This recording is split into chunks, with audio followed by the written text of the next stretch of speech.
A name appeared next to another name on a screen in Washington. And by the time anyone understood what it meant, phones were already buzzing 8,000 miles away. Not with sports alerts, with something closer to a call to arms. Flights got checked before the ink on the draw was even dry. Flags came out of closets they'd been folded into for months, saved for exactly this kind of occasion. Watch parties got planned in a matter of hours, screens set up, schedules printed, sleep sacrificed in advance. A 20-year-old from the Philippines had just been handed an Olympic gold medalist in the first round of her season, and somehow, that single line of text was about to fill an American tennis stadium with a sound it had never made before. Stay with me, because this one has layers you're not expecting yet. 2 nights before that draw came out, Alex Eala was on an outer practice court at 7 in the morning, alone except for her coach and one hitting partner, running the same backhand cross-court pattern for 45 straight minutes. No cameras. No crowd, just repetition, in the kind of silence that only exists before everyone else wakes up and starts caring. That's the version of her nobody's writing songs about yet. The one still doing the boring work at dawn, before the 2 syllables of her name ever echo off a stadium wall. It's easy to forget that every single person the world eventually chants for spent years being chanted for by nobody at all. The William H. G. Fitzgerald Tennis Center holds 7,500 people. It sits in a city built around policy, not passion, a place that has never once been mistaken for a hotbed of tennis fandom. Washington, D.C. is 4,000 miles from Manila. It doesn't have Melbourne's 60,000 Filipino fans built into the fabric of the tournament. It doesn't have Dubai's enormous population of overseas Filipino workers who treat these events like family reunions. Even Birmingham, a smaller venue that makes a loud crowd feel even louder, made a kind of sense. Washington did not. And yet, in the days before a single ball was struck, something started anyway. A chant. 2 syllables, over and over, echoing off the walls of a venue that had genuinely never heard anything like it before. That's not a regional trend anymore. That's a signal proof that something had crossed oceans, crossed time zones, crossed every boundary that usually keeps these things contained to one part of the world. And it wasn't slowing down. It was accelerating, hour by hour, the closer the match got. Now here's where the story gets dangerous. Because on the other side of that net stood Zheng Qinwen.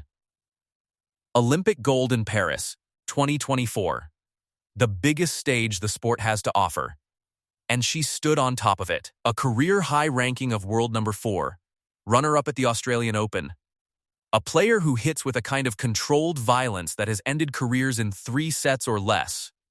And she had already beaten Eala once before back at the 2023 Asian Games.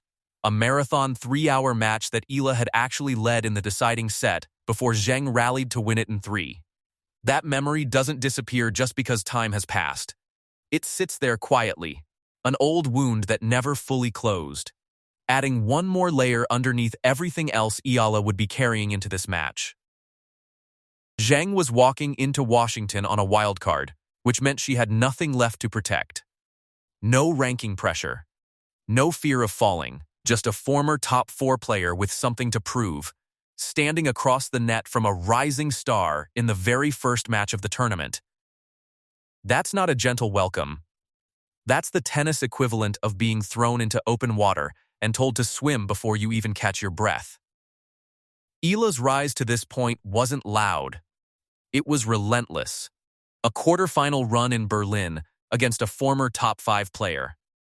Then Wimbledon, a tournament where she had never before been past the second round, and she went all the way to the round of 16, the deepest result of her entire career, on a surface built for exactly the kind of flat, aggressive tennis she plays best. Her ranking climbed to a career high inside the top 30. Andy Roddick, a former world number 1 who has watched every kind of crowd this sport has ever produced, looked at what was unfolding around her and could not stay quiet about it.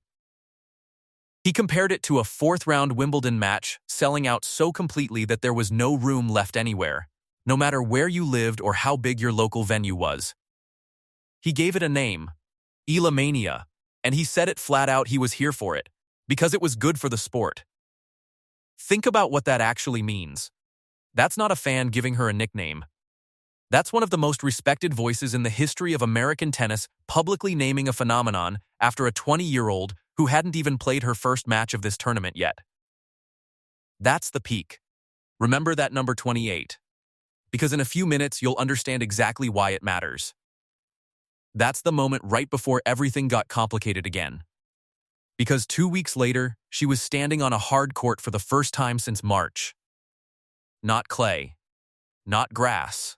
Blue, unforgiving concrete, baking under a Washington summer. Against a player capable of hitting with enough weight to force errors out of anyone who isn't completely locked in from the very first point. Everything that made Eala dangerous at Wimbledon, the low, skidding bounce that turns her flat ground strokes into weapons, the pace that rushes opponents before they can set their feet, simply doesn't exist on this surface. Hard courts bounce true. They reward raw power, not deception.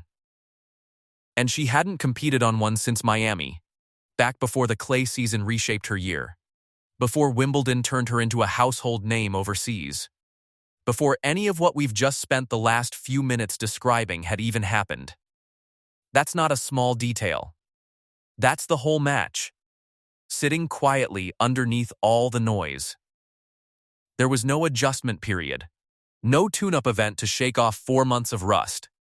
Just a career-high ranking, an Olympic champion waiting across the net, and a surface she hadn't touched since a version of herself that no longer fully exists.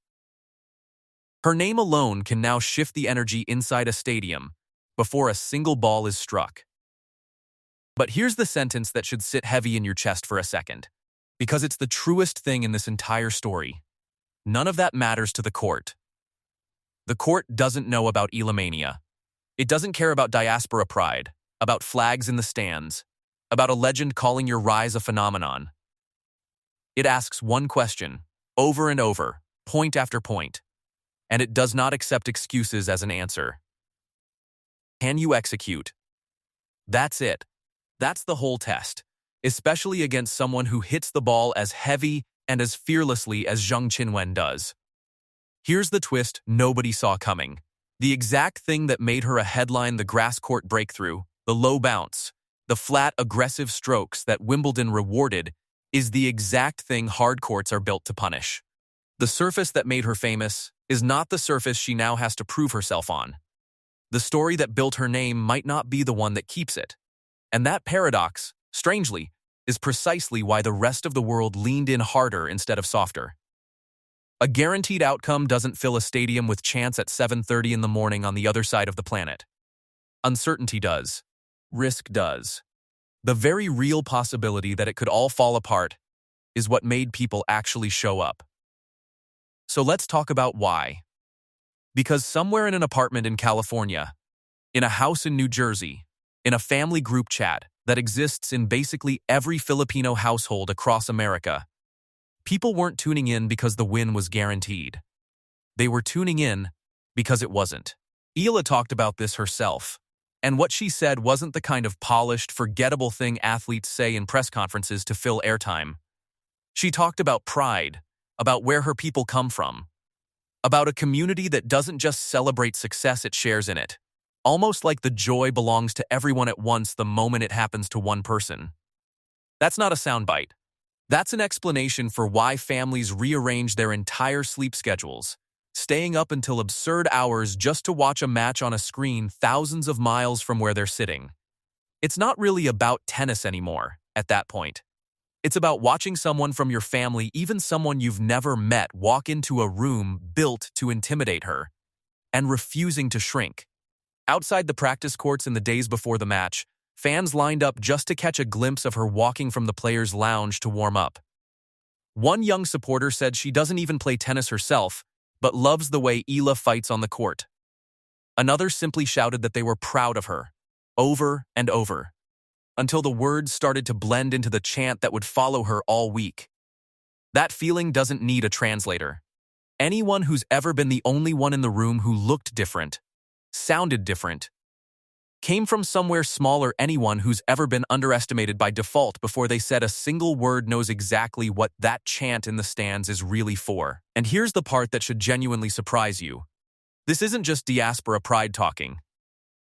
Four-time Grand Slam champion Naomi Osaka said flatly that Eala is a star, someone people can genuinely look up to, and that she loves hearing the way she talks because of how real it sounds. Kei Nishikori, the highest-ranked Japanese man in the Open era and a former US Open finalist, said she has enough weapons to be top 10 at any time if she can stay healthy, keep playing well, and stay mentally tough. That's not hometown bias speaking. That's two of the most respected players of their generation looking at a 20-year-old and deciding she's worth naming out loud, on the record, before she's won anything at this event at all. She's not finished. Not close. If she gets through this draw, the road doesn't get easier, it gets sharper. Waiting on the other side is the defending champion of this exact tournament, a player who has already proven she knows how to close matches out on this specific court, under these specific lights. Two completely different threats, back-to-back, one explosive and relentless, the other composed and battle-tested. On the very surface, Eala is still trying to remember how to play on. And underneath all of it sits a US Open campaign, just a few short weeks away, the first Grand Slam, where the entire tennis world will be watching to see whether Wimbledon was the beginning of something permanent, or a perfect storm that only exists on grass. Her ranking sits just outside the top 25 right now. One big result here, one big run in New York, and that number stops being a description of where she is and starts being a description of where she used to be. Remember that empty practice court from the beginning of this video? Keep it in mind, because we're about to come back to it. There's one more thread sitting quietly underneath the bigger story, and it deserves its own moment because of what it says about how fast things shift even when the picture looks perfect from the outside. Eala and Venus Williams were supposed to reunite as a doubles pair in Washington, following a run to the quarterfinals together at Bad Homburg that had captivated fans everywhere, a genuine crossing of tennis generations, a living legend and a rising star sharing the same side of the net. And then, it simply didn't happen.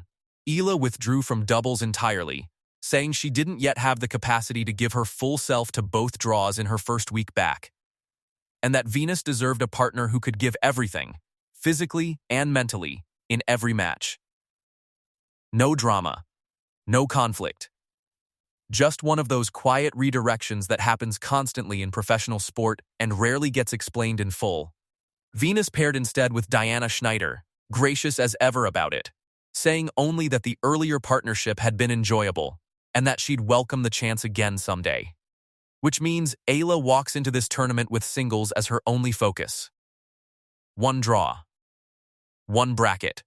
Nothing to split her attention, and nowhere left to hide if it goes wrong. No doubles match to fall back on. Just one long, narrow path with her name on it. Here's the sentence that matters most in all of this, the one worth sitting with. The court doesn't know about Ealamania. It doesn't care about flags in the stands or a legend giving her a nickname. It asks one question, point after point, and it doesn't accept excuses as an answer. Can she execute?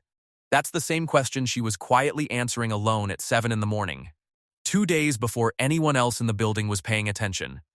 And somewhere between that empty practice court and a stadium built for 7,500 people that's about to feel every bit of that capacity, and then some, the answer is going to arrive in real time, all at once, in front of everyone who crossed cities, states, and in some cases an entire ocean just to be present for it. The chant will start before the first serve. It always does now. But chants don't win points. Crowds don't hit forehands. All of that noise, all of that love, all of that pride traveling across an entire diaspora gets left outside the lines the second the ball is in play. What happens next belongs entirely to her, the way it always has, from the empty practice court at dawn to the packed stadium at night. Tell me in the comments, where were you the first time you heard her name? In a few years, when everyone knows this name, you'll want a record of when you knew first.